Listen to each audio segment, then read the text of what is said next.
Contrary to what many women believe, it's fairly easy to develop a long-term, stable, intimate, and mutually fulfilling relationship with a guy. Of course, this guy has to be a Labrador Retriever. With human guys, it's extremely difficult. This is because guys don't really grasp what women mean by relationship.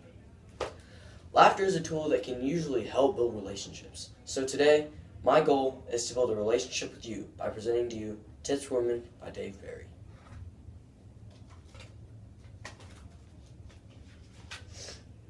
Let's say a guy named Roger is attracted to a woman named Elaine. He asks her out to a movie. She accepts, and they have a pretty good time.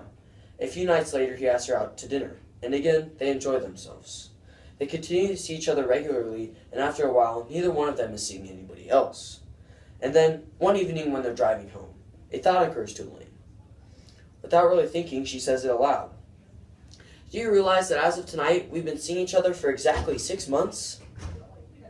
And then, there's loud silence in the car. To Elaine, it seems like a very loud silence. She thinks to herself, geez, I wonder if it bothers him that I said that. Maybe he's feeling confined by our relationship. Maybe he thinks that I'm trying to push him into some sort of obligation that he doesn't want or isn't sure of. Then Roger is thinking, gosh, it's been 6 months. But hey, I'm not so sure I want this kind of relationship either. Sometimes I wish I had a little more space so I'd have time to think about whether I really want us to keep going the direction that we are or moving steadily toward... where are we going? Are we just going to keep seeing each other at this level of intimacy? Are we heading towards marriage, toward children, toward a lifetime together? Am I ready for that level of commitment? Do I even really know this person? So that means it was, let's see, February when we started going out, which was right after I had the car at the dealer's, which means, let me check the odometer. Whoa, I'm way overdue for an oil change here. He's upset. I can see it on his face. Maybe I'm reading this completely wrong. Maybe he wants more from our relationship, more intimacy, more commitment. Maybe he has sensed even before I sensed it. Yes, that's it. I was holding reservations. That's why he's so reluctant to say anything about his feelings. He's afraid of being rejected. I'm going to have them look at the transmission again. I don't care what those morons say. It's still not shifting right. They better not try and blame it on the cold weather this time. What cold weather? It's 87 degrees out, and this thing's shifting like a garbage truck. I paid those incompetent thieves $600. He's angry. I don't blame him. I'd be angry too. I feel so guilty putting him through this, but I just can't help the way I feel. I'm just not sure. They'll probably say it's only a 90-day warranty. That's exactly what they're going to say, the scumballs.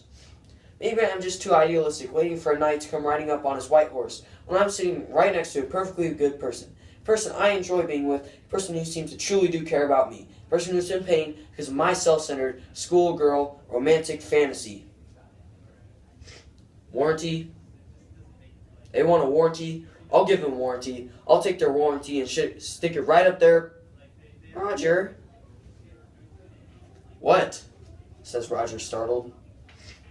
Please don't torture yourself like this, she says, her eyes starting to brim with tears. Maybe I should have. I never should have. I feel so. She breaks down sobbing.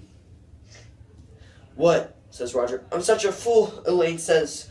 I mean, there's no night. I really know it's silly. There's no knight, and there's no horse. There's no horse, says Roger. You think I'm a fool, don't you? Elaine says. No, says Roger, glad to finally know the correct answer. It's just that I need some time, Elaine says. There's a 15-second pause while Roger, thinking as fast as he can, tries to come up with a safe response. Finally, he thinks of one that he thinks might work. Yes. Elaine, deeply moved, touches his hand. Oh, Roger, do you really feel that way? She says. What way? Says Roger. That way about time, says Elaine. Oh, says Roger, still deeply confused. Yes. Elaine turns to face him and gazes deeply into his eyes, causing him to become very nervous about what she might say next, especially if it involves a horse. At last she speaks. The next day, Elaine will call her closest friend, or perhaps two of them, and they will talk about the situation for 6 straight hours. In painstaking detail, they will analyze everything she said and everything he said, going over it time and time again, exploring every word, expression, and gesture for nuances of meaning, considering every possible ramification. They will continue to discuss the subject off and on for weeks, maybe months, never reaching any definite conclusions, but never getting bored with the subject either.